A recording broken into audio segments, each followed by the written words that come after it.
And the reason I did it was because of the Filipino community here in Australia. They reached out to me. There were a number of open letters that were sent to all parliamentarians asking parliamentarians to really note what the appalling human rights record of President Marcos is, and the whitewashing of the dictatorship of his father as well.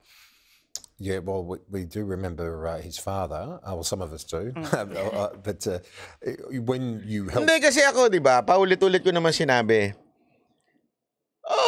alam mo, hindi naman natin pwedeng i-deny that there's some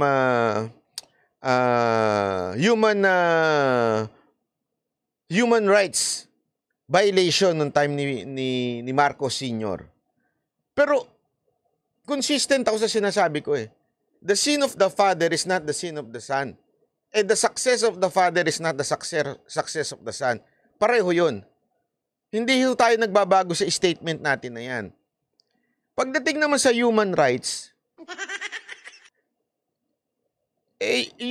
yung kaalyado nyo nga, nakalaya na eh. Yung haliparot ninyong kaalyado, nakalaya na eh. So, human rights, abay, pambihirang buhay ere. Sigurado ako nasusunod ngayon yan. Sa totoo lang, ang dami nang nakakalaya ngayon eh. Kahit nga hindi dapat makalaya, nakakalaya na eh.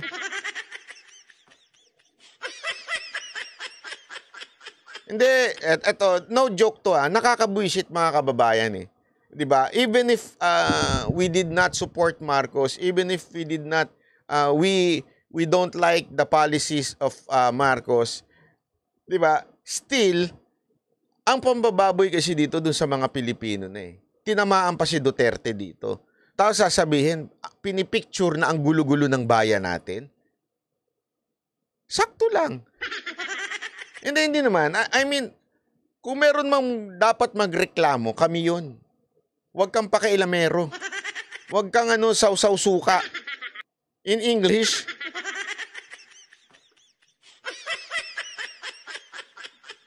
dip the vinegar. Don't dip the vinegar. Diba? O dipping the vinegar.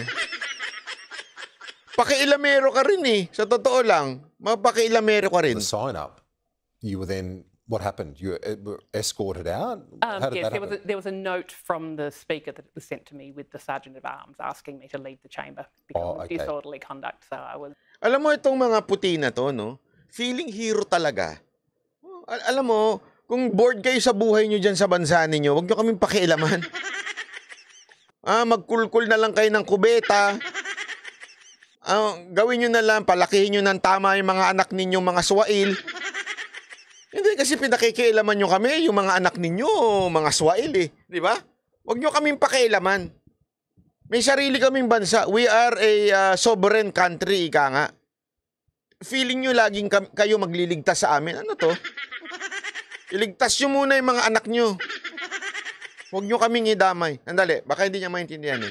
You save first your family and your children before you save us.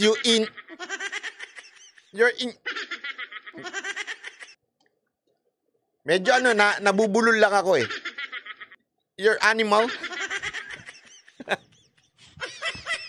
You think you are always in control of our land?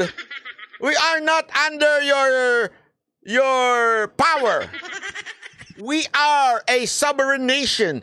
So do not meddle with our justice system. I don't like your pace, huh? If I saw you, I'm sure you would receive a piece of advice. Proud to have been there to hold up the sign, and I left the chamber. Oh, okay. So you weren't asked. escorted out. You just received a note and yes. Well, the Sergeant of Arms escorted me out. Okay. Yeah. But you followed the look, request. Yeah, and to me, I mean, I speak up for human rights abuses wherever they occur in the world, whether it's the Philippines, whether it's China, whether it's here in Australia. Wow! Puro na lang kami masama sa inyo. In English, we are always bad in your eyes. Dito to, it seems that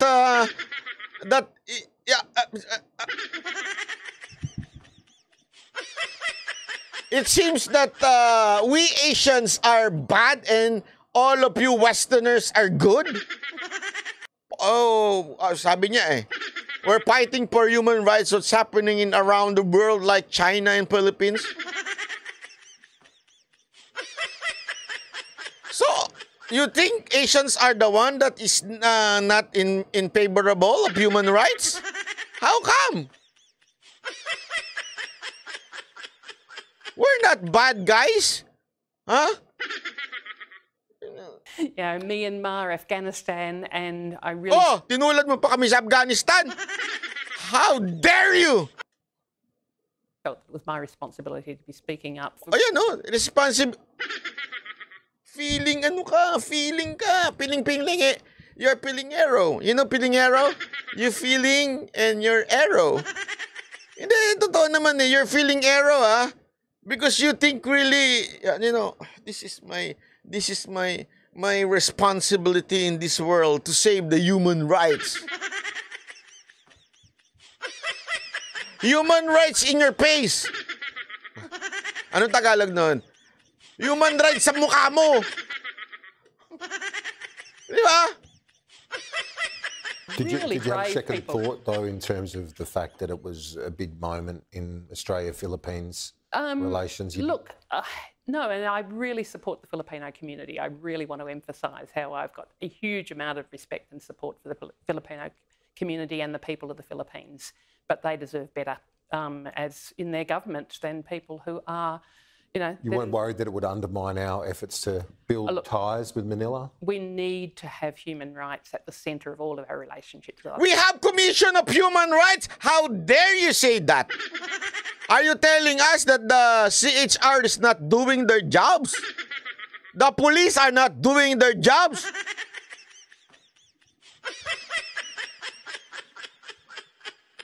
Now you understand why my butt is getting hit. Mali. Wait. Wait, that's wrong. Wait a minute. I don't like that. It's a different meaning, okay? My butt is hit. Ibig sabihin nun, uminit ang puwet. Not hit, okay? Dali, linawin ko lang, ha? Baka mamaya iba itindi nyo, eh. My butt get hit. Warm up, like that.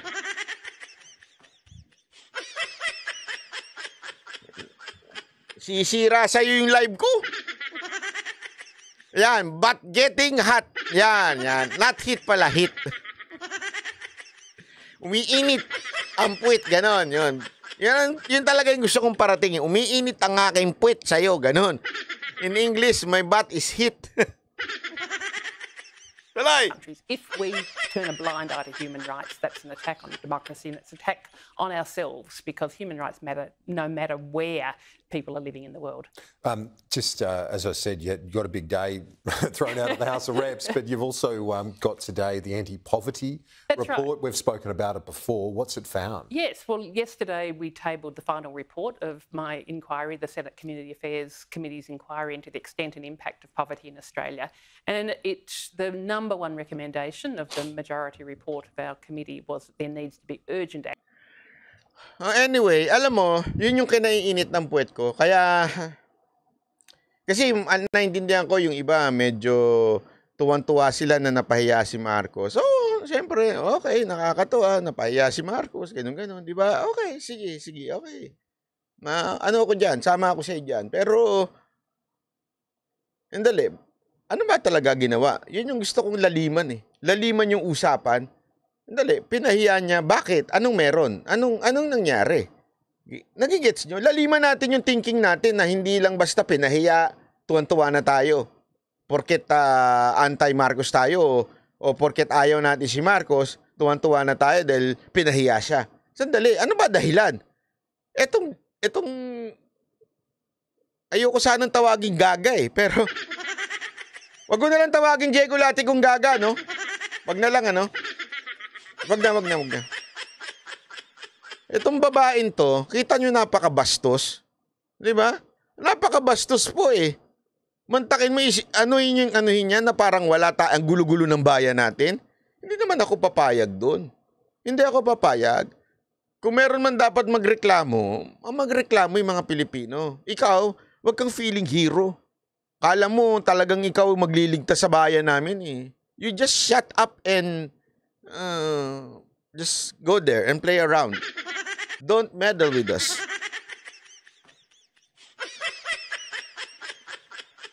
Hindi lang sila galit kay Marcos. Pinagsimulan niya, Duterte daw eh. O talagang ang target niyan, Duterte. O, yun talaga yan eh. Kasi ang punot dulo niyan, human rights violation ni Duterte, EJK, ICC. O, ano na lang si Marcos ngayon, nadamay. Parang ang dating, pinagpapatuloy pa rin daw. Kaya nga yung sagot niya, di ba? Anong sagot niya doon sa, do you have solid evidence? Ang sagot lang niya, yes, the justice system is broken. I talked to some Filipino communities. Mga pinklawan siguro yung kausap mo. Kung hindi mga pinklawan, mga komunistang nagtatago sa anyo ng mga lefties. Di ba? Oh, ayan oh. Sabi nito, perhaps, I hope you comprehend. Ay, mali ba pala yung kanta pala yan.